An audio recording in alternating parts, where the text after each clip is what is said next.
US President Donald Trump has said that Iran has agreed and it will never have nuclear weapons again. And this is a day after Washington and Tehran reached a deal to end the war in West Asia. His statement follows that of Vice President JD Vance, who hours earlier said that the White House is ready to loosen the economic stranglehold placed on Iran by years of sanctions. But it will require a long-term commitment by Iran to the inspection and verification of the country's nuclear program.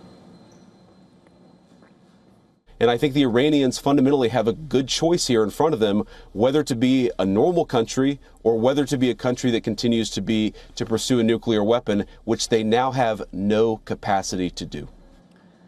US officials earlier said technical talks on Iran's nuclear program are expected to begin this week after the formal signing of the deal. The Trump administration has said that the deal will be better than President Barack Obama's JCPOA signed in 2015, from which Donald Trump walked away in 2018. The deal was signed in 2015, as I mentioned, and it remained in force until Trump pulled out in 2018. Under the pact, the uranium enrichment in Iran, it was capped at 3.67% till 2031. In return, the US and European nations lifted sanctions on Iran and released its frozen funds. But Trump argued that it was binding for only 15 years and that a new deal would have no such expiry date. However, Obama has his share of doubts about the possibility of a better deal with Iran than the JCPOA.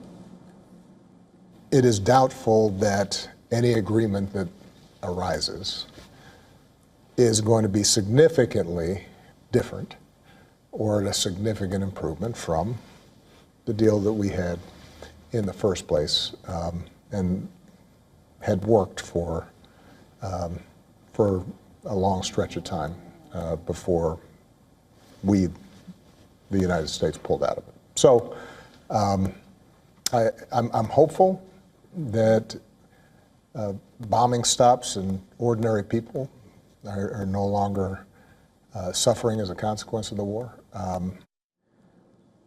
Be it Iran's nuclear program or traffic through the Strait of Hormuz closure, Trump has a major roadblock to overcome as far as the deal with Iran is concerned.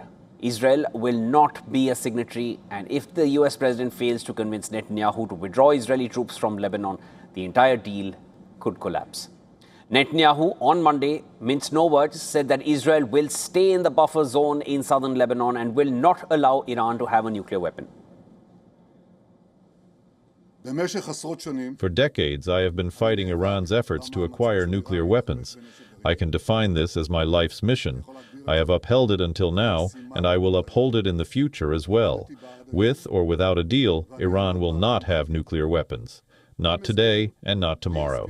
As long as I am Prime Minister of Israel, this will not happen.